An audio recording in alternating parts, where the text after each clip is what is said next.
اللہ تعالیٰ بیان کرتا ہے اعوذ باللہ من الشیطان الرجیم وَإِن اور اگر طَلَّقْتُمُوهُنَّ تم طلاق دے دو ان عورتوں کو من قبل ان تمسوهن قبل اس کے کہ تم نے انہیں چھوا ہو، یعنی کہ نکاح ہوا ہے لیکن رخصتی عمل میں نہیں آئی اور کسی وجہ سے طلاق ہو گئی.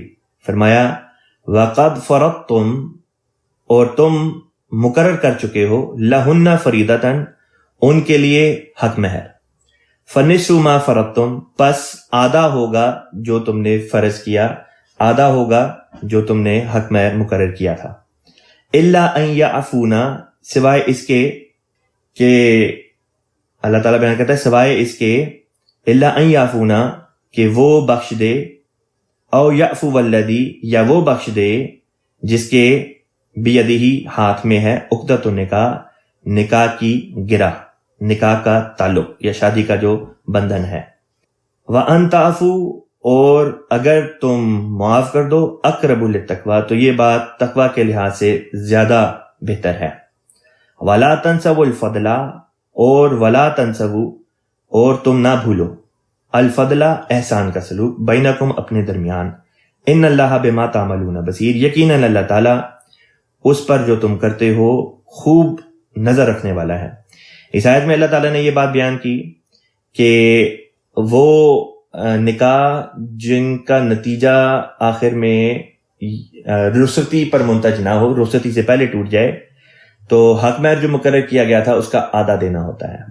پھر ساتھ میں فرمایا کہ گو کہ آدھا دینا ہوتا ہے، لیکن یہ کہ اگر وہ عورتیں معاف کر دیں حق مہر، یا یہ کہ ان کے ولی معاف کر دیں حق مہر. جو فرمایا یعفونا سے مراد ہے وہ عورتیں معاف کر دیں، اور جو آگے فرمایا یعفو والذی بیدہ عقدۃ النکاح کہ جس کے یا وہ معاف کر دے شخص جس کے ہاتھ میں عقدۃ النکاح ہے، تو اس سے مراد ہوگی اس عورت کا یا ان عورتوں کے جو ولی ہوتے ہیں. اب اگر ولی معاف کر دیتا ہے اس آدھے حق مہر کو بھی یا کم کر دیتا ہے، تو عورت کو اللہ تعالیٰ نے یہ نصیحت فرمائی کہ اس کو پھر شور نہیں مچانا چاہیے، کہ وہ اس بات کے اوپر مصر ہو جائے کہ نہیں مجھے آدھا حق مہر ملنا ہی چاہیے، کیونکہ یہاں پہ اللہ تعالیٰ نے عقدۃ النکاح ولی کے ہاتھ میں دیا. پھر اس کا ایک مطلب یہ بھی ہو سکتا ہے کہ جو شخص جس کا نکاح ہوا یعنی کہ بندہ، اگر وہ بندہ معاف کرنا چاہے، اب بندہ کس طرح سے حق مہر معاف کرتا ہے؟ یہاں پہ پھر جب بندے کے لیے لفظ معاف کرنے کا آئے گا تو اس سے مراد یہ نہیں ہوگی کہ وہ حق مہر خود ہی اپنے اوپر معاف کر دے، مراد یہ ہوگی کہ وہ عفو سے کام لے. عورت کے لیے عفو یہ تھی کہ وہ کم کر دے یا معاف کر دے، مرد کے لیے عفو یہ ہوگی کہ وہ دے دے جتنا رکھا گیا ہے یا بڑھا کے دے دے بے شک.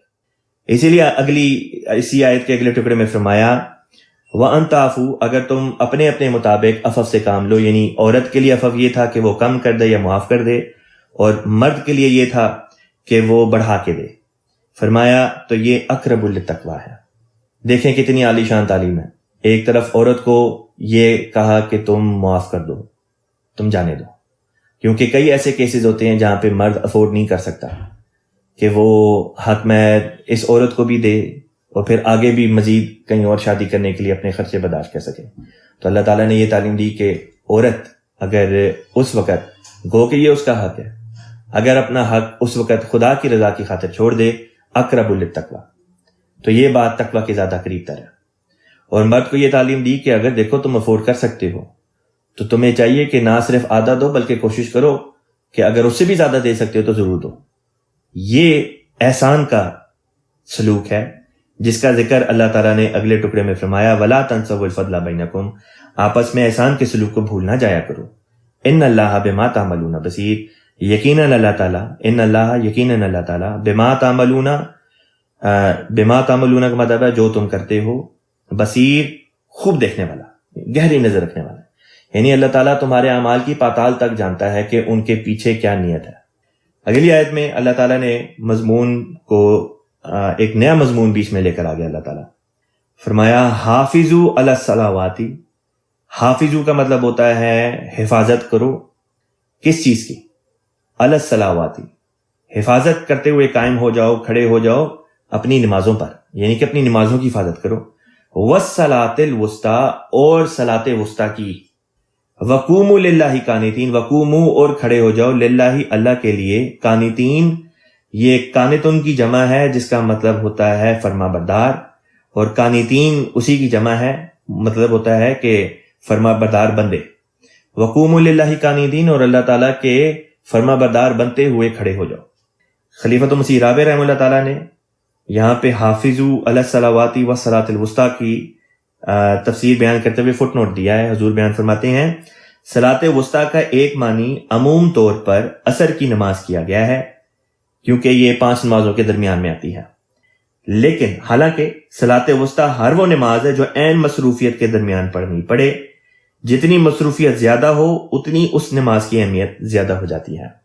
رسول پاک صلی اللہ علیہ وسلم کی ایک حدیث ہے جس میں آپ صلی اللہ علیہ وسلم نے فرمایا کہ جنگ کی حالت تھی، جس کی وجہ سے آپ صلی اللہ علیہ وسلم اور دیگر مسلمان، یہ غالباً غزوہ احزاب کی بات ہے، نماز عصر وقت پر ادا نہ کر سکے، کچھ تاخیر اس میں ہو گئی. تو جو اس کا اول وقت تھا اس میں ادا نہیں کر سکے، آخر وقت کے قریب وہ ادا کی گئی. تو اس پہ حضور صلی اللہ علیہ وسلم نے فرمایا کہ کفار کی وجہ سے ہم اپنی صلاۃ وسطیٰ جو تھی اس کو وقت پر ادا نہیں کر سکے.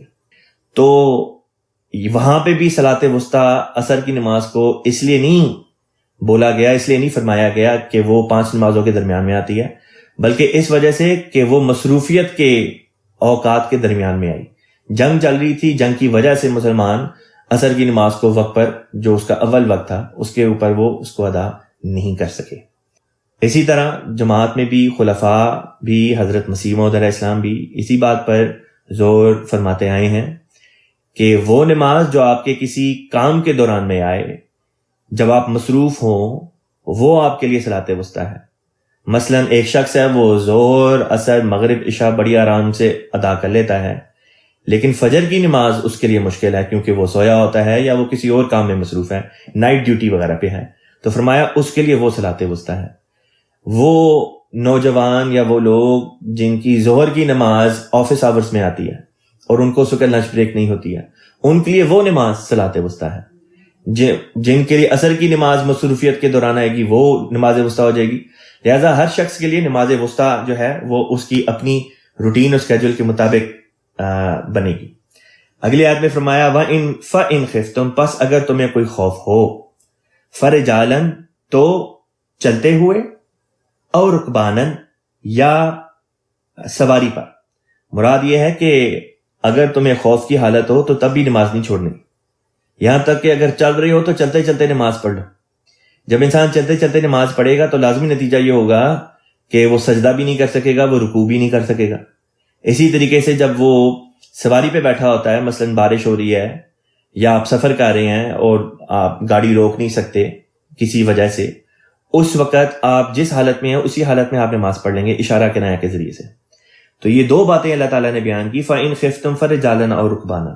پس اگر تمہیں خوف ہو، کوئی خطرہ لاحق ہو تو چلتے چلتے بھی نماز پڑھ لو، یا اگر سواری پر سوار ہو تو اسی حالت میں بے شک نماز پڑھ لو، لیکن نماز چھوڑنی نہیں ہے. فَإِذَا أَمِنْتُمْ، پس جب تم امن کی حالت میں آ جاؤ.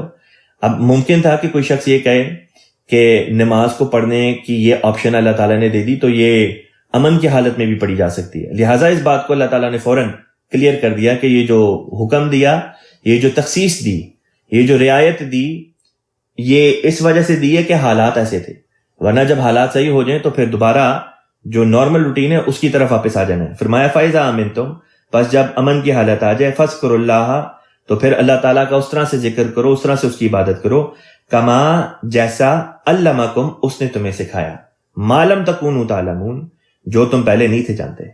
مراد یہ ہے کہ جب امن کی حالت میں آ جاؤ تو پھر جس طرح نماز کا پراپر طریق ہے اس کو پھر اسی طریق سے ادا کرنا ہے.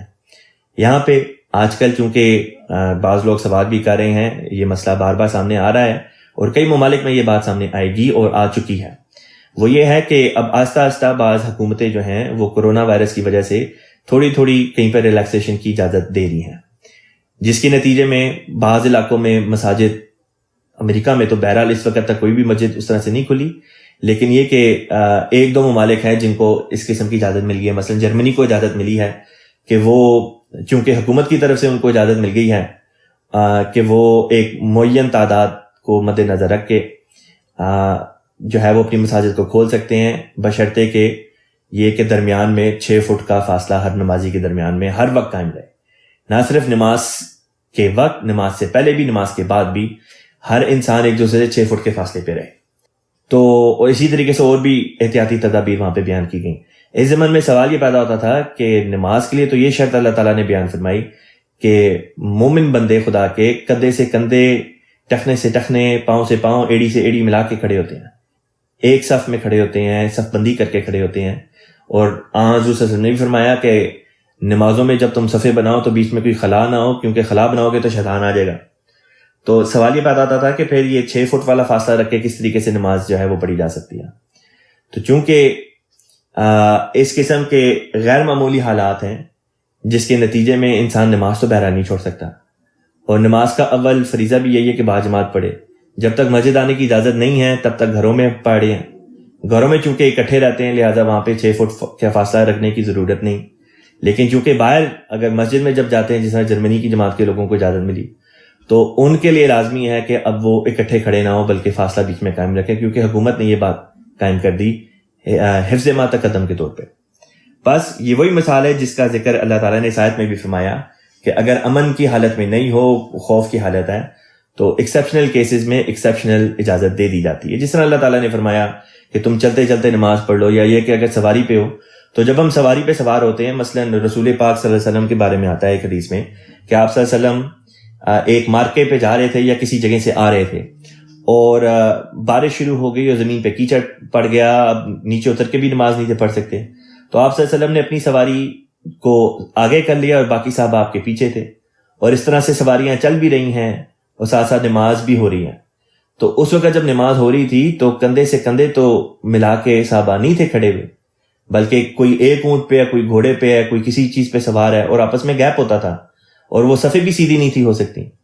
بس پتہ چلتا یہی ہے کہ جب اس قسم کے حالات ہوں تو اس قسم کے حالات میں استثنائی صورت آ جاتی ہے، اور اسی کی طرف اس بات میں اشارہ تھا کہ جب حالات بہتر ہو جائیں تو پھر جو نارمل روٹین ہے اس کی طرف آ جائیں، اور نارمل روٹین ہمارے لیے یہی ہوگی کہ جب حالات بہتر ہو جائیں تو واپس مساجد میں لوگ آ کے نمازیں پڑھیں۔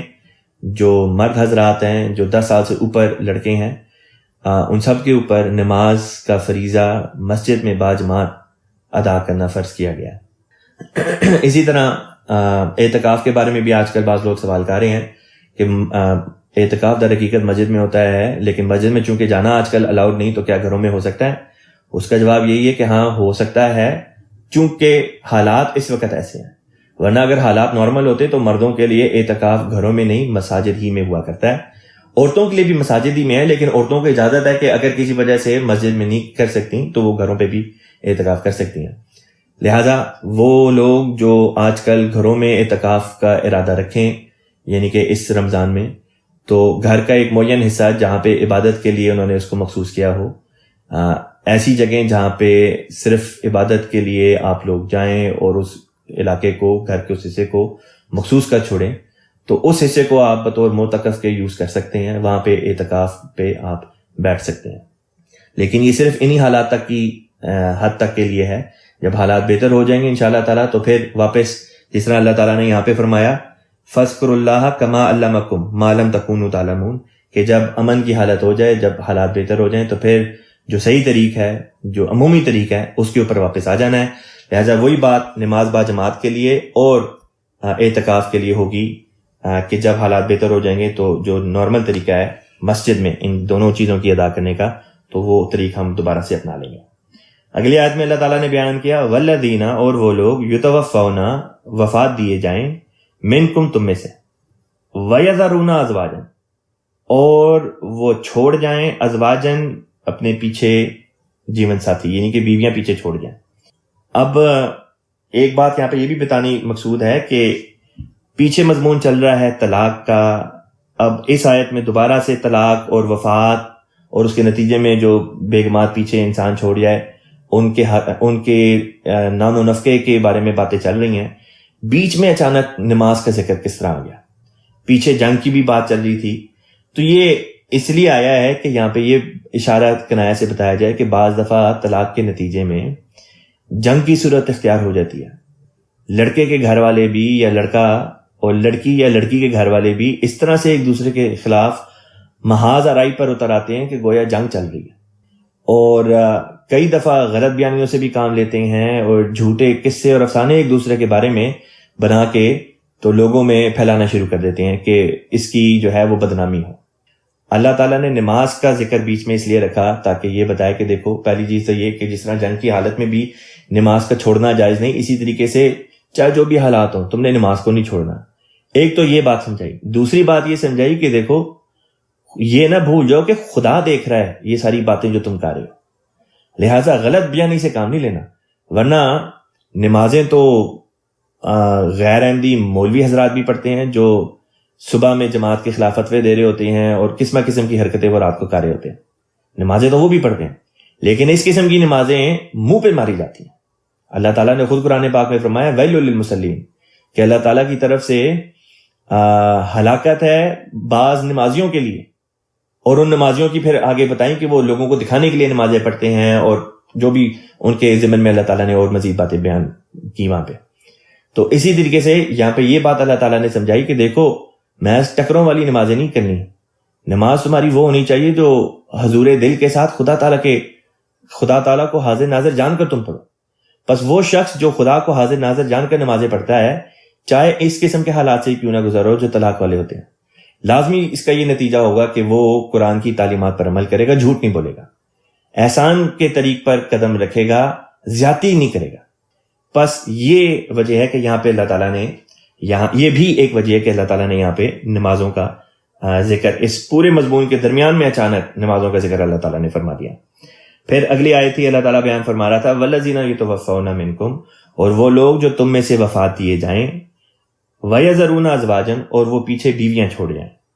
اب ان بیویوں کے لیے کس طریقے سے ان کا نان و نفقے کا انتظام ہو. فرمایا وصیۃ لازواجہم, وصیت کر دیں لازواجہم, اپنی بیویوں کے حق میں, متاعن کہتے ہیں, متاعن کا ویسے تو مطلب ہوتا ہے کوئی مال یا دولت, لیکن متاع سے آپ خرد و نوش وغیرہ بھی مراد لے سکتے ہیں. فرمایا متاعن الی الحولی, کہ پورے ایک دائرے تک. ایک دائرے کا میں نے پہلے بھی مطلب بتایا تھا, مراد ہوتی ہے 1 سال, کہ وہ اپنی بیویوں کے حق میں یہ وصیت کر جائیں اپنے رشتہ داروں کو کہ 1 سال تک ان کا خیال رکھا جائے. متاعن ان کی ضروریات کا خیال رکھا جائے, الی الحولی 1 سال تک, غیر اخراج, ان کو نکالا نہ جائے.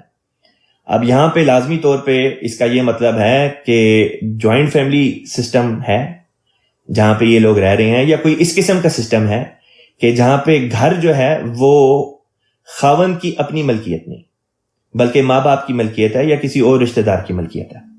اگر خاوند کی اپنی ملکیت ہو تو اس کے اوپر اول حق تو اس کی بیوی کا بنے گا. بس اگر عورت بیوہ ہو جاتی ہے اور گھر اس کے خاوند کا تھا تو اس کو تو کوئی بھی اس گھر سے نہیں نکالے گا. لیکن اگر گھر خاوند کا نہیں, مثال کے طور پہ گھر جو ہے وہ خاوند کے والدین کا ہے, جوائنٹ فیملی سسٹم والا کوئی نظام ہے, یا یہ کہ والدین نے گھر جو ہے وہ اپنے بیٹے کو دیا ہوا ہے کہ اس کے اندر رہ لے لیکن ملکیت بیٹے کی نہیں, تو اس کیس میں فرمایا کہ جو عورت بیوہ ہو جاتی ہے اس کے خاوند کو چاہیے کہ خاوند اپنے گھر والوں کو, اپنے رشتہ داروں کو یہ وصیت کر دے کہ دیکھو میری وفات کے بعد میری بیوی کو 1 سال تک اس گھر میں رہنے دیا جائے, اس کے اخراجات نان و نفقے کی ٹیک کیئر کی جائے, 1 سال سے پہلے اس کو گھر سے جانے کے لیے نہ تکلیف دی جائے. پھر فرمایا فَإِنْ خَرَجْنَا, پس اگر وہ عورت خود ہی چلی جائے, فَلَا جُنَاحَ عَلَيْكُمْ, تو اس پر کوئی گناہ نہیں. 4 مہینے 10 دن تو اس عورت کی عدت ہے جو اس نے اسی گھر میں گزارنی ہے. پس مراد یہ تھی کہ اگر عدت گزارنے کے بعد وہ جانا چاہے خود اپنی مرضی سے تو اس پہ کوئی گناہ نہیں. ہاں جب سال ہو جائے اور وہ پھر بھی نہیں گئی تو اس وقت اس جو مالک مکان ہے, چاہے وہ اس کے خاوند کے والدین تھے یا کوئی اور رشتہ دار تھا, ان کو پھر یہ حق ہے کہ وہ اس عورت کو کہہ سکتے ہیں کہ بی بی اب ہمارے لیے فائنینشلی مالی طور پہ ممکن نہیں کہ آپ کا خرچہ اس طرح سے ہم برداشت کر سکیں, اب آپ اپنے جو آپ کے والی ہیں، آپ اپنے ولی کی طرف یا جو بھی آپ کا انتظام ہو، آپ اس کی طرف، اپنے خاندان کی طرف بے شک اب آپ چلی جائیں۔ اس وقت عورت کو بھی زیادتی نہیں کرنی چاہیے کہ وہ اس بات پر مصر ہو جائے کہ نہیں میں نے نہیں جانا، کیونکہ اس گھر پہ اس عورت کا حق نہیں۔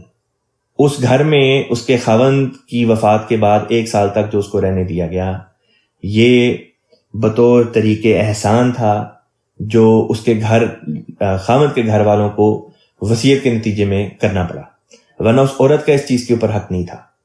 اسی لیے فرمایا کہ وہ عورت خود بھی اگر چلی جائے تو کوئی گناہ نہیں، لیکن 4 ماہ 10 دن کے بعد، اس سے پہلے نہیں۔ 4 ماہ 10 دن جو ہے وہ اس کی عدت کا عرصہ ہے جو اس نے اسی گھر میں گزارنے ہیں، جو خاوند جس گھر میں وہ رہ رہی تھی۔ پھر فرمایا فَإِنْ خَرَجْنَا فَلَا جُنَاحَ عَلَيْكُمْ، اگر وہ خود ہی چلی جائے تو کوئی گناہ کی بات نہیں اس پر، تم پر کوئی گناہ نہیں۔ فِي مَا فَعَلْنَا، جو وہ کرے، فِي أَنفُسِهِنَّ، اپنے بارے میں، یعنی اپنے امور کے بارے میں پھر وہ عورت جو فیصلہ کرتی ہے اس کا گناہ تم لوگوں پر نہیں آتا۔ من معروف، معروف کے مطابق یعنی دستور کے مطابق جو وہ عورت پھر فیصلہ کرتی ہے۔ واللہ عزیز حکیم، اور اللہ تعالیٰ عزیز ہے یعنی کہ کامل غلبے والا ہے، اور حکیم ہے، صاحب حکمت ہے۔ یہ 2 صفات یہاں پہ لا کر اللہ تعالیٰ نے یہ مضمون ہمیں سمجھایا کہ دیکھو زیادتی نہیں کرنی، نہ اس شوہر کے گھر والے زیادتی کریں کہ اس مدت سے پہلے اس کو فورس کرنے کی کوشش کریں کہ تم جاؤ یہاں سے، اور نہ ہی عورت زیادتی کرے کہ جو مدت رکھی گئی اس سے زیادہ وہاں پہ رہنے کے لیے جس کا اس کو حق نہیں، وہ زیادتی کرتے ہوئے کہے کہ نہیں مجھے یہ حق دیا جائے۔ فرمایا، اور پھر آگے اگلی جو صفت رکھی وہ تھی حکیم کی، کہ حکمت عملی سے کام لیا جائے۔ لہٰذا لڑکی کے جو یا بیوہ کے جو خاندان والے ہیں، اس کے والی وارث ہیں، گھر والے ہیں، والدین ہیں، بھائی وغیرہ ہیں، پھر ان کو چاہیے کہ وہ حکمت عملی کے ساتھ اس بہن کا جو بیوہ ہو گئی اس کا جو نان و نفقہ ہے اس کا انتظام کریں۔ یہاں پہ یہ بات اس لیے بھی بیان کرنا مقصود ہے کہ بیواؤں کے سلسلے میں اسلام بیان کرتا ہے کہ ان کو شادیوں سے نہ روکا جائے۔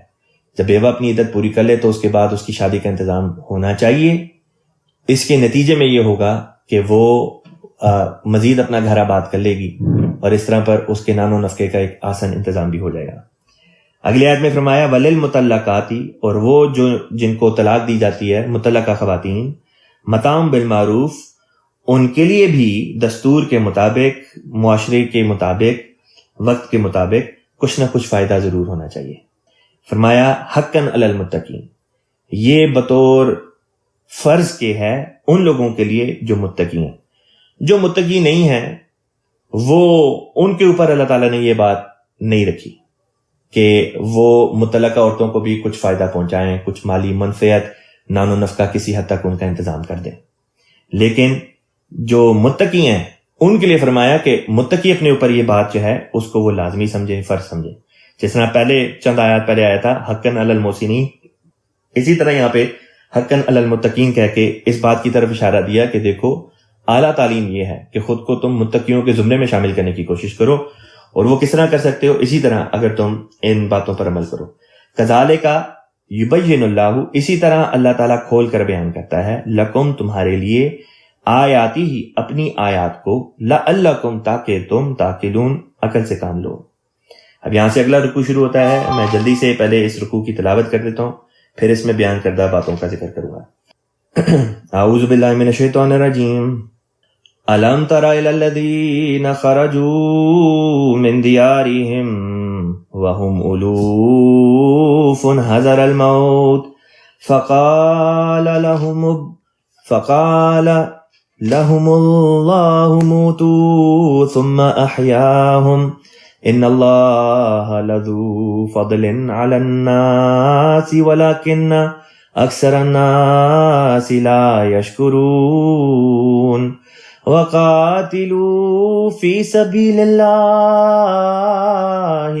وَاعْلَمُوا أَنَّ اللَّهَ سَمِيعٌ عَلِيمٌ مَنْ ذَا الَّذِي يُقْرِضُ اللَّهَ قَرْضًا حَسَنًا فَيُضَاعِفَهُ لَهُ أَضْعَافًا كَثِيرًا وَاللَّهُ يَقْبِضُ وَيَبْسُطُ وَإِلَيْهِ تُرْجَعُونَ۔ ألم تر إلى الملأ من بني إسرائيل من بعد موسى إذ قالوا لنبي لهم ابعث لنا ملكا نقاتل في سبيل الله قال هل عسيتم إن كتب عليكم القتال ألا تقاتلوا قالوا وما لنا أن ألا نقاتل في سبيل الله وقد أخرجنا من ديارنا وأبنائنا فلما كتب عليهم القتال تولوا إلا قليلا منهم والله عليم بالظالمين وقال لهم نبيهم إن الله قد بعث لكم طالوت ملكا قالوا أنى يكون له الملك علينا ونحن أحق بالملك منه ولم يؤت سعة من المال قال إن الله اصطفاه عليكم وزاده بسطة في العلم والجسم والله يؤتي ملكه من يشاء والله واسع عليم وقال لهم نبيهم إن آية ملكه أن يأتيكم التابوت فيه سكينة من ربكم وبقية مما ترك آل موسى وآل هارون تحمله الملائكة ان فی ذلک لآیۃ لکم ان کنتم مؤمنین۔ یہاں پہ یہ رکوع ختم ہوتا ہے۔ اس رکوع کی پہلی آیت ہے آیت نمبر 244۔ اللہ تعالیٰ یہاں پہ ذکر فرماتا ہے الم ترا، کیا نہیں دیکھا تو نے، الی الذین، ان لوگوں کی طرف، خرجو، جو نکل گئے، من دیارہم، اپنے گھروں سے، وہم الوفن، وہم، اور وہ، الوفن، ہزاروں، یعنی کہ اور وہ ہزاروں میں تھے، حذر الموت، حذرہ کہتے ہیں خوف سے، الموت، موت کے خوف سے۔ یہاں پہ ذکر چل رہا ہے بنی اسرائیل کا، جو موسیٰ علیہ السلام کے زمانے میں موسیٰ علیہ السلام کے ہمراہ مصر کو چھوڑ کے چلے گئے موسیٰ علیہ السلام کے ساتھ، ان کا ذکر آ رہا ہے۔ بائبل کہتی ہے، اہل کتاب کہتے ہیں کہ یہ لوگ جو ہیں یہ 5-6 لاکھ تک ان کی تعداد تھی، حالانکہ یہ بات عملاً غلط ہے، تاریخی طور پہ بھی غلط ہے، اس لیے کیونکہ بنی اسرائیل کہتے ہیں حضرت یعقوب علیہ السلام کی اولاد کو، اور آپ کے 12 لڑکے تھے، اور ہر لڑکے سے ایک ایک قبیلہ بنا، اور یعقوب علیہ السلام اور آپ کی اولاد مصر آئی ہے۔ موسیٰ علیہ السلام جن کے زمانے میں یہ واقعہ ہوا، ان سے کوئی 250 سال تقریباً، 250-300 سال کا تقریباً بیچ میں عرصہ آتا ہے۔ اب وہ 12 لڑکے اور آگے سے ان کی اولاد ان 250 سالوں میں لاکھوں کی تعداد میں ہو ہی نہیں سکتے، بس لازمی طور میں ماننا پڑے گا کہ یہ چند ہزار تھے، جس کو ایگزیجریٹ کر کے، بڑھا چڑھا کے بائبل نویسوں نے تو کئی لاکھ بنا دیا، ورنہ قرآن کا بیان بہرحال جو ہے وہ صحیح ہے اور عقل کے بھی مطابق ہے کہ یہ لوگ چند ہزار ضرور ہوں گے، چاہے 40,000 ہوں، 50,000 ہوں، لیکن لاکھوں والی بات بہرحال نہیں تھی پہنچی۔ اللہ تعالیٰ بیان کرتا ہے فقال لہم، پس اس نے ان سے کہا، کس نے کہا؟ اللہ نے، اللہ موتو، اپنے اوپر موت اختیار کر لو۔ یعنی کہ صوفیہ میں بھی یہ بات پائی جاتی ہے کہ خدا کی ذات میں فنا ہو جاؤ، جب خدا کے لیے فنا ہو جاؤ گے تو پھر خدا تعالیٰ تمہیں ایک نئی زندگی دے گا۔ بس اللہ تعالیٰ نے فرمایا کہ موتو ثم احیاہم، اللہ تعالیٰ نے ان کو مخاطب کر کے فرمایا کہ اپنے اوپر موت طاری کر لو۔ نتیجہ کیا نکلے گا؟ ثم احیاہم، اس کے بعد اس نے ان کو زندہ کر دیا، یعنی اللہ تعالیٰ نے پھر ان کو ایک نئی زندگی دے دی۔ ان اللہ یقیناً اللہ تعالیٰ لذو فضل، لا کہتے ہیں ضرور کو، یقیناً کو، اور ذو فضل فضل والا، یعنی کہ اللہ تعالیٰ بہت فضل کرنے والا ہے. کس پر؟ علی الناس لوگوں پر، ولیکن لیکن اکثر الناس اکثر لوگ جو ہیں لا یشکرون وہ شکر نہیں کرتے. حضرت خلیفۃ مسیح رابع رحمہ اللہ نے یہاں پہ فٹ نوٹ دیا.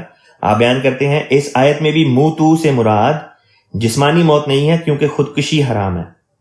نیز قرآن کریم بڑی وضاحت سے بارہا اعلان فرماتا ہے کہ جو ایک دفعہ اس دنیا سے رخصت ہو جائیں کبھی دوبارہ دنیا میں لوٹ کر نہیں آتے.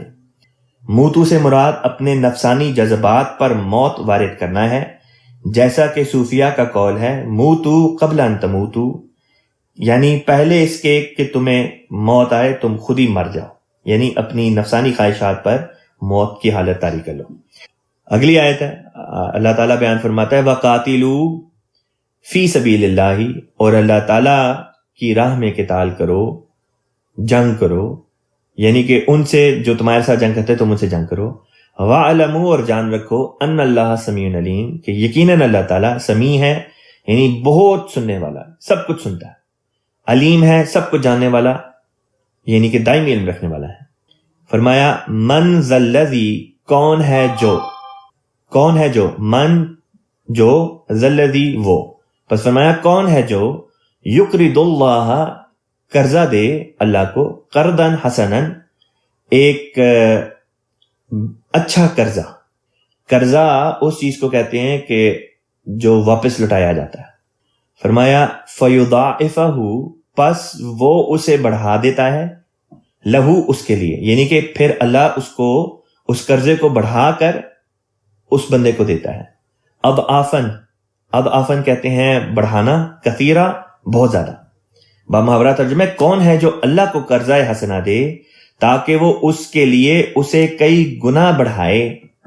واللہ یقبض، اور اللہ تعالیٰ قبض کرتا ہے، ویبسط، اور کھول بھی دیتا ہے، وإلیہ ترجعون، اور اسی کی طرف تم لوٹائے جاؤ گے. اب یہ قبض اور بسط کیا ہے؟ یہاں پہ دو باتیں بنیادی طور پہ یاد رکھنے والی ہیں. قبض کا مطلب ہوتا ہے کسی چیز کا بند ہو جانا، اور بسط کا مطلب ہوتا ہے کسی چیز کا کھل جانا. یہ یہاں پہ تو ایک بات اللہ تعالیٰ نے یہ بیان کی کہ دیکھو تمہارا رزق جو ہے، تمہارا مال جو ہے، اگر اللہ چاہے تو اللہ تعالیٰ اس کو بند بھی کر سکتا ہے، اور اگر اللہ تعالیٰ چاہے تو اس میں فراوانی بھی پیدا کر سکتا ہے. یہاں سے صوفیہ میں بھی دو اصطلاح پائی جاتی ہیں، اسلام میں یہ دو اصطلاح پائی جاتی ہیں، ایک ہے قبض اور ایک ہے بسط. قبض کی حالت سے مراد یہ ہوتی ہے کہ انسان کی روح پر ایک قبض کی حالت آ جائے. مراد یہ ہوتی ہے کہ نیکیوں کی طرف اس کا قدم اس طرح سے نہیں بڑھتا جس طرح پہلے بڑھا ہوتا ہے. اس کو حالت قبض کہتے ہیں. مثلا ایک شخص ہے، وہ 5 وقتہ نماز بھی پڑھتا ہے، وہ تہجد بھی پڑھتا ہے، اور وہ نوافل بھی پڑھتا ہے اس کے علاوہ، لیکن بعض دن اس کے اوپر ایسے آتے ہیں کہ اس کا دل نہیں کرتا کہ وہ نوافل پڑھے یا تہجد پڑھے. اس کو حالت قبض کہتے ہیں. اور بس سے مراد ہوتی ہے کہ اس کے دل کو اللہ تعالیٰ کھول دے اور وہ نیکیوں کی طرف پہلے سے بڑھ چڑھ کر قدم جو ہے وہ چلائے. اب آگے چلتے ہیں. اللہ تعالیٰ نے بیان کیا الم تارا، کیا تو نے نہیں دیکھا. یہاں پہ سوال ہے جس کا مطلب ہے کیا. لم نہیں، تارا تو نے دیکھا. الم تارا، کیا تو نے نہیں دیکھا. الی الملائی، سرداروں کی طرف. ملا جو ہے یہ سردار کے لیے لفظ استعمال ہوتا ہے، اور مراد اس میں ہے کہ وہ سرداران جو بعد موسیٰ علیہ السلام کے آئے. فرمایا الم ترى الی الملأ من بنی اسرائیل، کہ بنی اسرائیل میں ان سرداروں کی طرف کو تو نے نہیں دیکھا. من بعد موسیٰ، موسیٰ کے بعد جو آئے، یعنی موسیٰ علیہ السلام کی وفات کے بعد جو سردار ان کی قوم میں تھے، کیا ان کے قصے کی طرف تمہاری نظر نہیں گئی؟ ان کو تم نے نہیں دیکھا. اذ قالوا، جب انہوں نے کہا، یعنی کہ ان سرداروں نے کہا، لی نبی، اپنے نبی سے، یعنی کہ اب موسیٰ علیہ السلام کے بعد موسیٰ علیہ السلام کی قوم میں کسی اور نبی کا ذکر ہو رہا ہے. اس سے بھی پتہ چلتا ہے کہ ایک نبی کی امت میں اس کے علاوہ بھی نبی آتے ہیں، آ سکتے ہیں. اور اسی سے پتہ چل جاتا ہے کہ نبی کی 2 قسمیں ہوتی ہیں. ایک وہ جس کے ذریعے سے شریعت کی، مذہب کی، ملت کی، امت کی بنیاد رکھی جاتی ہے، اور ایک وہ جو اسی شریعت پر عمل کرانے کے لیے آتا ہے، اسی امت میں سے ہوتا ہے، اسی ملت میں سے ہوتا ہے، اسی نبی کی تعلیمات پر عمل کرتا ہے، اور آتا بھی اس لیے کہ لوگوں کو اسی تعلیم کے اوپر عمل کرائے اور ان کے معاملات کا تصفیہ اس شریعت کے مطابق کرے. بس یہاں پہ ایک ایسے ہی نبی کا ذکر ہے جو موسیٰ علیہ السلام کے بعد ان کی امت میں آئے. ان سرداروں نے اپنے وقت کے نبی سے کہا کہ لَهُ لنا، ہمارے لیے مبعوث کر دے، مقرر کر دے، ملکن، کوئی بادشاہ، نقاتل فی سبیل اللہ، ہم خدا کی راہ میں پھر قتال کریں گے.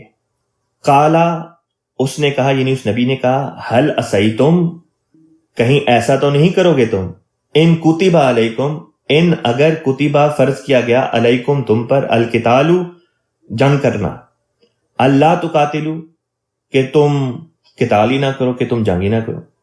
فرمائش تو یہ کر رہے ہیں، درخواست یہ کر رہے ہیں اپنے وقت نبی سے کہ تو ہمارے لیے بادشاہ مقرر کر دے تاکہ پھر ہم اس کے تحت ہو کے تو جنگ کریں. اور یہاں پہ پھر اللہ کا وہ نبی بیان کرتا ہے کہ ایسا تو نہیں ہوگا کہ اللہ تعالیٰ تم پر جنگ فرض کر دے اور تم اس کے فرض ہونے کے بعد پھر پیچھے ہٹ جاؤ. آگے سے ان لوگوں نے جواب دیا، قالو، انہوں نے کہا، وما لنا، ہمیں کیا ہو گیا، اللہ نقاتلہ، کہ ہم قتال نہ کریں، کہ ہم جنگ نہ کریں، فی سبیل اللہ، اللہ کے راستے میں، وقد اخرجنا، اور ہمیں تو نکالا گیا تھا، من دیارنا، ہمارے گھروں سے، وابناءنا، اور ہمارے بچوں کو. کہنا یہ چاہ رہے ہیں کہ ہمیں ایسا کیا ہو گیا کہ ہم قتال نہ کریں، ہم تو وہ لوگ ہیں، ہم تو پہلے بھی قربانی کر چکے ہیں، ہمیں تو خدا کی خاطر ہمارے گھروں سے نکالا گیا اور ہمارے بچوں کو بھی. حالانکہ بات اس کے برعکس تھی. بات یہ لوگ پیش کر رہے ہیں کہ ہمارے بڑوں نے قربانی کی، حالانکہ ان کے بڑوں نے کوئی قربانی نہیں تھی کی. ان کے بڑوں کی کیا قربانی تھی؟ جب موسیٰ علیہ السلام آئے تو موسیٰ علیہ السلام کے راستے میں بھی قسم کے روڑے اٹکاتے رہے بنی اسرائیل جو تھے. مختلف قسم کے اعتراضات موسیٰ علیہ السلام اور موسیٰ علیہ السلام کے بھائی حضرت ہارون علیہ السلام کے اوپر یہ کرتے رہی قوم، اور موقع تلاش کرتے رہے کہ کس طرح سے موسیٰ علیہ السلام کی نافرمانی کریں. اللہ تعالیٰ مصر سے ان لوگوں کو نکال کے لے کر آیا اور موسیٰ علیہ السلام کے ذریعے سے ان کو وعدہ دیا، خوشخبری دی کہ وہ دیکھو وہ ہے ارض کنعان، ارض مقدسہ، بس وہ تمہارے لیے مقدر کر چھوڑیے، لیکن تمہیں جنگ کرنی پڑے گی، کیونکہ وہاں پہ بھی کوئی ظالم قوم بستی تھی اور اللہ تعالیٰ نے اس قوم کو بھی سزا دینی تھی، جس کے لیے اللہ تعالیٰ نے بنی اسرائیل کو چنا کہ جاؤ تم جا کے ان کو وہاں سے نکالو، کیونکہ وہ ایک ظالم قوم ہے اور اب اس لائق ہو گیا کہ ان کے اوپر چڑھائی کی جائے.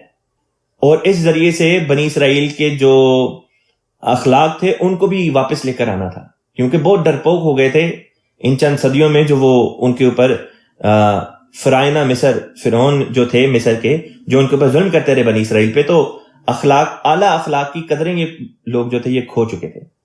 اس وقت اللہ تعالیٰ نے، جس طرح ہم کہتے ہیں کہ ایک تیر سے دو شکار، ایک ہی بات کے ذریعے سے کئی باتیں مقصود تھیں خدا تعالیٰ کے اس حکم میں. ایک طرف ارض کنعان میں بسنے والی قوم کو اللہ تعالیٰ نے سزا دینی تھی، دوسری طرف بنی اسرائیل کے اخلاق کو بڑھانا تھا، ان کے اندر شجاعت اور بہادری کا ملکہ پیدا کرنا تھا. اللہ تعالیٰ نے فرمایا کہ جاؤ جا کے وہاں پہ جنگ کرو. تو ان لوگوں نے موسیٰ علیہ السلام کو مخاطب کر کے کہا، فقاتل، کہ تو اور تیرا رب جا کے جنگ کر، انا ہاہنا قاعدون، ہم تو ادھر ہی بیٹھے ہیں.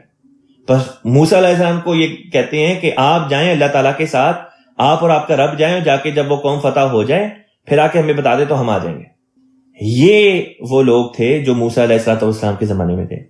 ان کے آگے سے جو بچے تھے، ان کی آگے سے جو جنریشنز تھیں، وہ اپنے وقت کے نبی کو کہتے ہیں ہمارے بڑوں نے تو قربانیاں کی ہیں، کوئی قربانی نہیں تھی ان کی. یہ وہ بات ہے جس سے پتہ چلتا ہے کہ یہاں پہ بھی ان لوگوں کی نیت صحیح نہیں تھی جب وہ اپنے وقت کے نبی سے یہ بات کر رہے تھے کہ ہمارے پہ کوئی بادشاہ مقرر کر دے. بات یہ تھی کہ ان لوگوں میں، ان قبائل میں جھگڑے چل رہے تھے آپس میں بھی، اور یہ چاہتے تھے کہ کوئی ہمارا ایک بادشاہ ہو جائے. حالانکہ جب نبی یا نبی کا خلیفہ موجود ہو تو وہی بادشاہ ہوتا ہے، وہی سربراہ ہوتا ہے قوم کا، اس سے اوپر تو کوئی نہیں ہوتا. بس لازمی بات یہ معلوم ہوتی ہے کہ وہ نبی اپنی وفات کے قریب ہوں گے، تبھی ان کی قوم نے یہ کہا کہ آپ کی تو وفات ہونے والی ہے، آپ ہمارے اوپر کوئی بادشاہ مقرر کر دیں. اور مراد یہ تھی کہ ہم جو سرداران ہیں ہم میں سے کسی کو مقرر کریں. اور ہر سردار یہی سمجھتا تھا کہ مجھ سے بڑھ کے کون ہو سکتا ہے، بس یہ نبی جو ہے یہ مجھے ہی کہے گا کہ یہ بادشاہ ہو. اگلی آیت میں اللہ تعالیٰ نے مضمون کو اور زیادہ اجاگر کر دیا اور زیادہ کھول دیا. اس سے پہلے اس آیت میں فرمایا، فلما، پس جب کتب علیہم القتال، ان پر قتال فرض کر دیا گیا، تولوا، وہ پھر گئے، الا قلیلا، سوائے تھوڑوں کے، منہم، ان میں سے، مراد یہ ہے ان کی اکثریت اس بات سے پھر گئی. پہلے دعوے کرتے تھے کہ قتال فرض ہو جائے تو ہمیں کیا ہوا ہے کہ ہم جنگ میں حصہ نہ لیں, اور جب جنگ ان کے اوپر فرض کر دی گئی تو پھر گئے. اکثر ان میں سے جو ہیں وہ پھر گئے اور کہنا شروع کر دیا کہ ہم تو نہیں کریں گے. واللہ علیم بالظالمین, اور اللہ تعالیٰ علیم ہے یعنی کہ جاننے والا ہے بالظالمین, ظالموں کو کہ ظلم کرنے والے کون ہیں. اگلی آیت میں اللہ تعالیٰ بیان کرتا ہے وقال لهم نبیہم, اور ان کے نبی نے ان سے کہا ان اللہ, یقیناً اللہ تعالیٰ نے قد بعث لکم, مقرر کر دیا ہے تمہارے لیے طالوت ملکا, طالوت کو بطور بادشاہ کے. طالوت در حقیقت صفاتی نام ہے ایک ایسے شخص کا جس کے بارے میں وضاحت کے ساتھ ہمیں نہیں بیان کیا گیا کہ یہ کون تھا, بس اس کی صفت کو اللہ تعالیٰ نے بیان کر دیا. اور طالوت کا مطلب ہوتا ہے قوتوں کے لحاظ سے عالی شان اور بلند مقام. حضرت خلیفہ اول اور حضرت خلیفہ ثانی رضی اللہ تعالیٰ عنہ نے مراد لیا ہے یہاں سے کہ یہ کوئی بادشاہ گزرا ہے بنی اسرائیل میں. بائبل والے کہتے ہیں کہ یہ بادشاہ جو تھا اس کا نام تھا ساؤل, اور بعض مسلمان مفسرین نے بھی اسے مراد ساؤل بادشاہ لیا ہے. لیکن ساؤل بادشاہ جو ہے بائبل کے مطالعے سے پتہ چلتا ہے کہ خدا تعالیٰ کی تائید اس کے ساتھ نہیں تھی, لیکن جس شخص کا یہاں پہ ذکر کیا جا رہا ہے بطور طالوت کے, اس کے بارے میں تو وقت نبی کہہ رہا ہے کہ اس کو اللہ تعالیٰ نے مقرر کیا. بس یہ کیسے ہو سکتا ہے کہ خدا کسی کو مقرر کرے اور اس کی تائید نہ کرے؟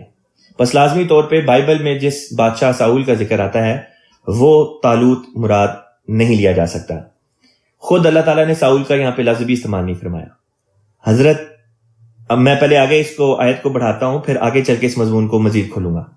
قالو, ان سرداروں نے کہا انا یکونو, انا کس طرح, یہ کیسے ہو سکتا ہے, یکونو اس کے لیے ہو, لہو اس کے لیے, یکونو وہ ہو, لہو الملک بادشاہت, کہ یہ کیسے ہو سکتا ہے کہ اس کو بادشاہت مل جائے علینا ہم پر, ونحن احق بالملکی, جبکہ ہم احق زیادہ حقدار ہیں, بالملکی بادشاہت کے, منہو اس سے. مراد یہ تھی کہ ہر وہ سردار جو تھا وہ یہی سوچتا تھا کہ میں بادشاہت کا زیادہ حقدار ہوں, بس نبی نے میرے بارے میں فیصلہ کرنا ہے. لیکن نبی نے اپنی طرف سے فیصلہ نہیں کیا, اللہ تعالیٰ سے اشارہ پا کر یا وحی پا کر, الہام پا کر فرمایا کہ خدا تعالیٰ نے اس شخص کو مقرر کر دیا ہے بادشاہ کے طور پہ تم سب پر. اور چونکہ وہ ان سرداران میں سے نہیں تھا, عوام الناس میں شامل تھا, اس کو اللہ تعالیٰ نے چن لیا. تو ان لوگوں نے اعتراض کرنا شروع کر دیا, اور اعتراض کی وجہ کیا بنائی کہ ہم کیوں اپنے آپ کو زیادہ حقدار سمجھتے ہیں. کہنے لگے ولم یؤت سعۃ, اس کو تو کوئی سعت نہیں دی گئی, اس کو تو کوئی وسعت نہیں دی گئی, یہ مالدار تھوڑی ہے, ہم مالدار ہیں, ہم طاقت والے ہیں. فرمایا سعۃ من المال, اس کو تو مال میں سے کوئی حصہ نہیں دیا گیا, کوئی وسعت نہیں دی گئی. قالا, اس نبی نے کہا ان اللہ اصطفاہ, یقیناً اللہ تعالیٰ نے استفا, اس نے چن لیا, ہو اسے, یعنی یقیناً اللہ تعالیٰ نے اس شخص کو چن لیا ہے, علیکم تم پر, وزادہ, اور بڑھا دیا ہے اسے, بستتن فراخی کے ذریعے, کشادگی کے ذریعے, فی العلمی علم میں کشادگی کے ذریعے, والجسمی اور جسامت میں.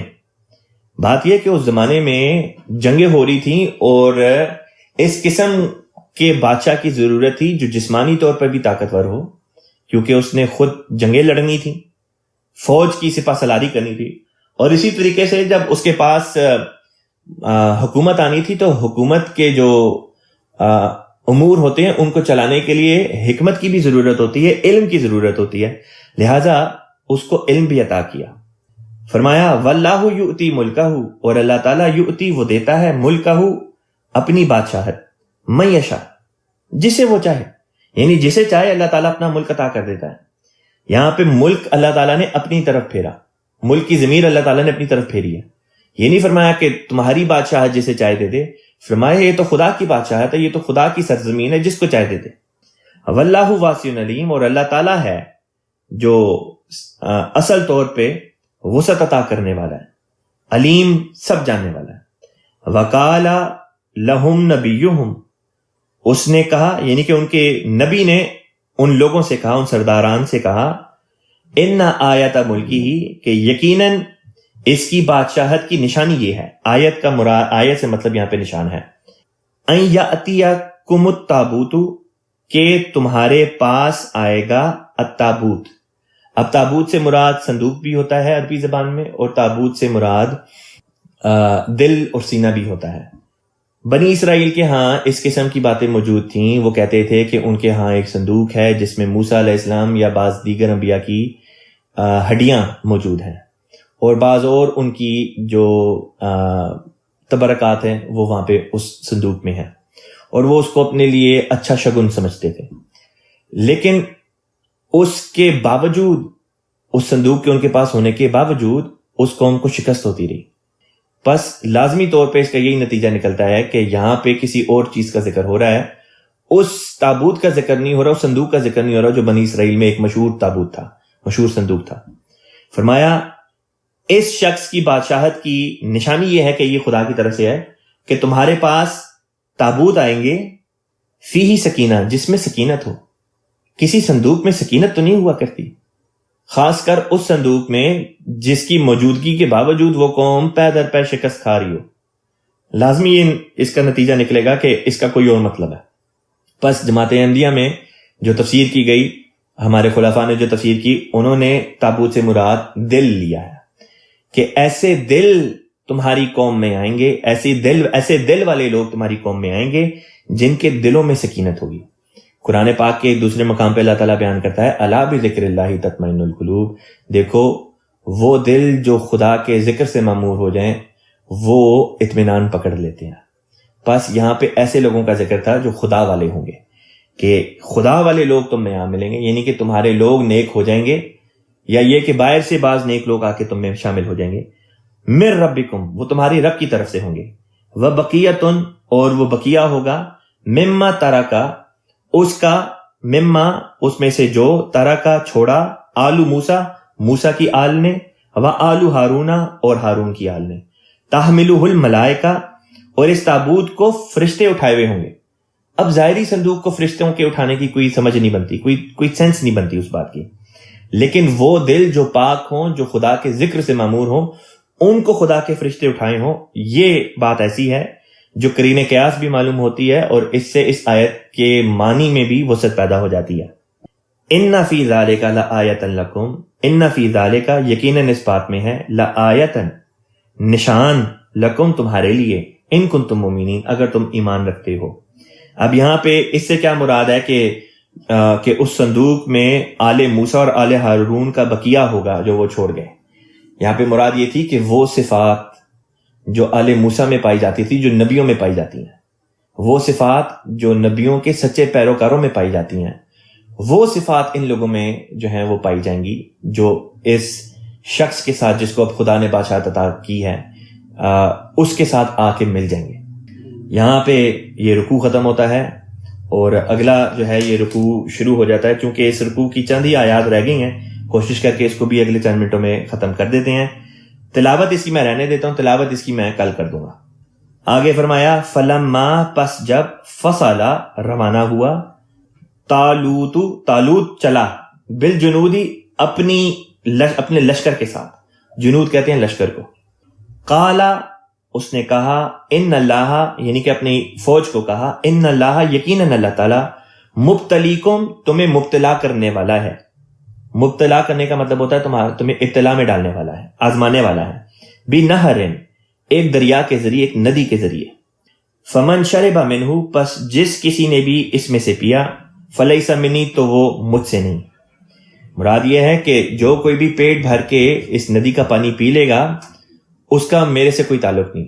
نتیجہ یہ ہوگا کہ اگر کوئی پیٹ بھر کے پی لے تو پھر اس کے بعد وہ جنگ کیا کرے گا؟ وہ تو بوجھل ہو جائے گا، اس سے جنگ نہیں ہوگی۔ یہ بھی ممکن ہے کہ اس پانی میں کسی قسم کی کوئی زہر ہو، یا وہ پانی صحت کے لیے مضر ہو۔ بس اس لیے فرمایا کہ دیکھو جو پیٹ بھر کے پیے گا اس کا مجھ سے تعلق نہیں۔ اس سے یہ بھی پتہ چلتا ہے وہ قوم پیاسی تھی۔ لیکن آگے فرمایا، فمن شرب منہ فلیس منی ومن لم یطعمہ، پس جو کوئی پیٹ بھر کے نہ پیے، یطعمہ کا مطلب ہوتا ہے اس نے پیٹ بھر کے پیا، ومن لم یطعمہ، اور جو پیٹ بھر کے نہیں پیتا، فإنہ منی، پس وہی ہے جو مجھ میں سے ہے، الا من اغترف، سوائے اس کے کہ تھوڑا سا لے لے، غرفتن، چلو بھر، بیدہ، اپنے ہاتھ سے، یعنی کہ ایک گھونٹ بھر لینا منہ گیلا کرنے کے لیے، اس بات کی تو اجازت ہے، پیٹ بھر کے پینے کی اجازت نہیں۔ فشربو، پس سب نے پی لیا، منہ ان میں سے، الا قلیلا منہ، سوائے بہت تھوڑوں کے، یعنی کہ تھوڑے سے لوگ تھے جنہوں نے نافرمانی نہیں کی، اکثر نے نافرمانی کی طالوت کے اس حکم کی۔ فلما، پس جب جاوزہ، وہ پار چلے گئے اس کے، یعنی کہ پس جب وہ اس دریا سے آگے چلے گئے، ہوا والذین آمنوا، وہ یعنی کہ طالوت، والذین اور وہ لوگ، آمنوا جو اس کے ساتھ ایمان لائے تھے، معہو اس کے ساتھ، قالو انہوں نے کہا، لا طاقت لنا ہمیں نہیں ہے کوئی طاقت، الیوم آج کے دن، بجالوت جالوت کے خلاف، وجنودہ اور اس کے لشکر کے خلاف۔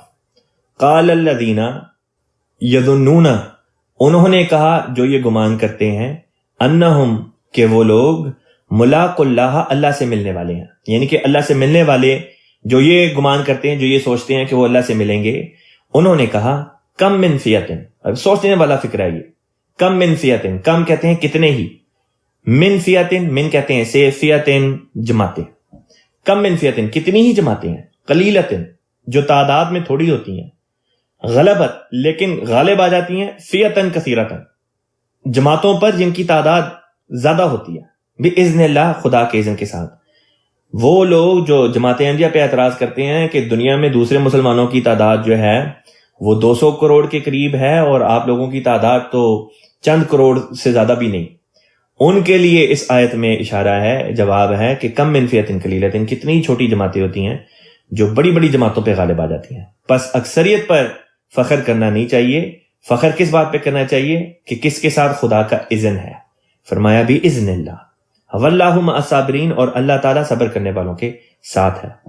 2 آیتیں رہ گئی ہیں، یہ بھی پڑھ لیتے ہیں۔ فرمایا ولما اور جب، برزو کہتے ہیں مبارزت کے لیے نکلے، یعنی مقابلے کے لیے نکلے، ولما برزو جب وہ مقابلے کے لیے نکلے، لی جالوتا جالوت کے مقابلے کے لیے، جالوت کو انگلش میں گلائث کہا گیا ہے، بائبل میں ایک شخص اس سے مراد ہے لیکن عربی زبان کے مطابق یہ بھی ایک صفاتی نام ہے۔ اور جالوت کے بارے میں حضرت مسلم موعود فرماتے ہیں رضی اللہ تعالیٰ عنہ کہ یہ ایک صفاتی نام ہے جو کسی شخص یا گروہ پر بولا جا سکتا ہے، اور یہ ہر اس شخص یا گروہ پر بولا جائے گا جو دنیا میں فساد کرتا پھرتا ہے۔ بس لازمی نہیں کہ اس سے مراد صرف ایک شخص ہو، اس سے مراد ایک شخص بھی لیا جا سکتا ہے اور ایک گروہ بھی لیا جا سکتا ہے۔ فرمایا قالو انہوں نے کہا، ربنا اے ہمارے رب، افرغ علینا ہم پر، افرغ کہتے ہیں انڈیل، بالٹی لے کے جب کہیں پہ اس سے پانی گرایا جائے تو اس کے لیے انڈیلنے کا لفظ استعمال ہوتا ہے، اسی طریقے سے فرمایا ربنا افرغ علینا ہم پر نازل فرما، ہم پر انڈیل دے، یعنی کہ کثرت سے ڈال، کیا چیز؟ صبر، وثبت اقدامنا ہمارے قدموں کو مضبوط کر دے، وانصرنا اور ہماری مدد فرما، علی القوم الکافرین کافر قوم کے خلاف۔ معلوم ہوتا ہے کہ جالوت کی جو قوم تھی، یعنی کہ جو مومنین کے خلاف جو جنگ، مومنین جن کے خلاف جنگ کے لیے نکلے تھے، ان کی تعداد مومنوں کی نسبت بہت زیادہ تھی، تبھی یہاں پہ صبر کے لیے دعا کی، اور یہاں پہ پھر آ جاتی ہے آیت فَهَزَمُوهُمْ پھر انہوں نے انہیں شکست دے دی، ہرا دیا، بِإِذْنِ اللہ اللہ کے اذن کے ساتھ، یعنی مومنین کی فتح ہو گئی۔ وَقَتَلَ داود جالوت اور داود نے جالوت کو قتل کر دیا۔ پہلے طالوت کا لفظ استعمال فرمایا تھا اس بادشاہ کے لیے جس کو خدا نے مقرر فرمایا تھا، اب یہاں پہ داود کا لفظ استعمال فرمایا۔ خلیفہ رابع رحمہ اللہ تعالیٰ بیان کرتے ہیں کہ طالوت در حقیقت داؤد علیہ السلام ہی کا صفاتی نام تھا۔ حضرت خلیفہ اول اور حضرت خلیفہ ثانی رضی اللہ تعالیٰ عنہ نے اس سے مراد کوئی اور شخص لیا ہے جو تاریخ میں گزرا ہے، جس کا نام ہمیں نہیں معلوم معین طور پہ، لیکن انہوں نے اس سے مراد حضرت داؤد علیہ السلام نہیں لیے، طالوت سے مراد۔ وہ کہتے ہیں یعنی کہ خلیفہ اول اور خلیفہ ثانی کہ طالوت کوئی اور شخص ہوگا اور داؤد جو ہیں وہ کوئی اور بعد میں آنے والے ایک نبی کا نام ہے۔ حضرت خلیفہ رابع رحمہ اللہ تعالیٰ نے بیان کیا کہ آیات کو اگر آپ جوڑ کے پڑھیں تو معلوم یہی ہوتا ہے کہ طالوت در حقیقت داؤد علیہ السلام ہی کا صفاتی نام ہے۔ پہلے صفات کے ذریعے سے ذکر چل رہا تھا، اب یہاں پہ کھل کے اللہ تعالیٰ نے ان کا نام جو ہے وہ لے کے پھر ان کا ذکر کیا۔ فرمایا وَآتَاهُ اللَّهُ الْمُلْكَ اور اللہ تعالیٰ نے انہیں عطا کیا ملک، یعنی کہ حکومت، والحکمت اور حکمت بھی۔ ملک تو اللہ تعالیٰ ان کو پہلے عطا کر چکا تھا، پھر یہاں پہ ملک عطا کرنے سے کیا مراد ہے؟ یہاں پہ ملک عطا کرنے سے مراد یہ تھی کہ پہلے ان کی حکومت کا علاقہ کچھ اور تھا، اب یہاں پہ جالوت کا بھی جو علاقہ تھا وہ بھی داؤد علیہ السلام کے انڈر آ گیا. والحکمہ، اور حکمت بھی دی. اب جو نیا علاقہ ان کے پاس آیا جہاں پہ جالوت کا سکہ چلتا تھا، جالوت کی حکومت تھی، اب جب وہ حضرت داؤد علیہ السلام کے تحت آ گئی تو اس جگہ کے امور کو کس طرح نپٹانا ہے اس سلسلے میں اللہ تعالیٰ نے آپ کو حکمت بھی عطا کر دی. وَعَلَّمَهُ مِمَّا يَشَاءُ، اور وہ کچھ بھی سکھایا جس کی آپ نے خواہش کی، یعنی کہ جس چیز کی خواہش کی اللہ تعالیٰ آپ کو سکھاتا چلا گیا. وَلَوْلَا، اور اگر نہ کرتا، دفع اللہ، دفاع کرنا، الناسا، لوگوں کا، بعضهم ببعض، بعض لوگوں کا بعض کے خلاف، اگر اللہ تعالیٰ اس طرح سے دفاع نہ کرتا بعض لوگوں کا بعض کے ذریعے سے، لفسدت الارض، تو زمین پر فساد پھیل جاتا. ولیکن اللہ، فرمایا لیکن اللہ تعالیٰ، ذو فضل، فضل والا ہے، علی العالمین، جہانوں پر. یہاں پہ فٹ نوٹ میں حضور نے بیان کیا کہ آیات 248 تا 252 کو اگر پورے غور سے پڑھا جائے تو طالوت سے مراد حضرت داؤد علیہ السلام ہی بنتے ہیں جن کا مخالف جالوت تھا. پس تسلسل میں ان آیات کو پڑھیں تو آگے چل کر قتل داود جالوت فرمایا گیا ہے. سو لازماً جس جالوت کا ذکر ہے وہ حضرت داؤد علیہ السلام کا دشمن تھا جسے آپ نے شکست دی. آپ کو اس سے پہلے داؤد کے نام سے نہ پکارے جانے کی وجہ یہ معلوم ہوتی ہے کہ غالباً نبوت اور حکمت آپ کو اس غلبے کے بعد دی گئی، جیسا کہ آگے فرمایا وَآتَاهُ اللَّهُ الْمُلْكَ وَالْحِکْمَةَ، حکمت سے مراد غیر تشریعی نبوت بھی ہوا کرتی ہے. آخری آیت ہے اس سپارے کی، فرمایا تِلْکَ آیات اللہ، یہ اللہ تعالیٰ کی آیات ہیں، یہ اللہ تعالیٰ کی نشانیاں ہیں. نَتْلُوهَا عَلَيْكَ، ہم پڑھتے ہیں تم پر، بالحق کی، حق کے ساتھ. وَإِنَّكَ، اور یقیناً تم، لَمِنَ الْمُرْسَلِينَ، رسولوں میں سے ہو. مخاطب یہاں پہ رسول پاک صلی اللہ علیہ وسلم کی ذات کو اللہ تعالیٰ نے کر کے یہ فرمایا کہ آپ صلی اللہ علیہ وسلم یقیناً پیغمبروں میں سے ہیں. یہاں پہ اللہ تعالیٰ کے خاص الخاص فضلوں سے ہمارا دوسرا جو سپارہ ہے قرآن پاک کا وہ بھی ختم ہوا، لیکن یہ رکوع ختم نہیں ہوا. یہ رکوع اگلے سپارے کے شروع میں تک چلا جاتا ہے، لہٰذا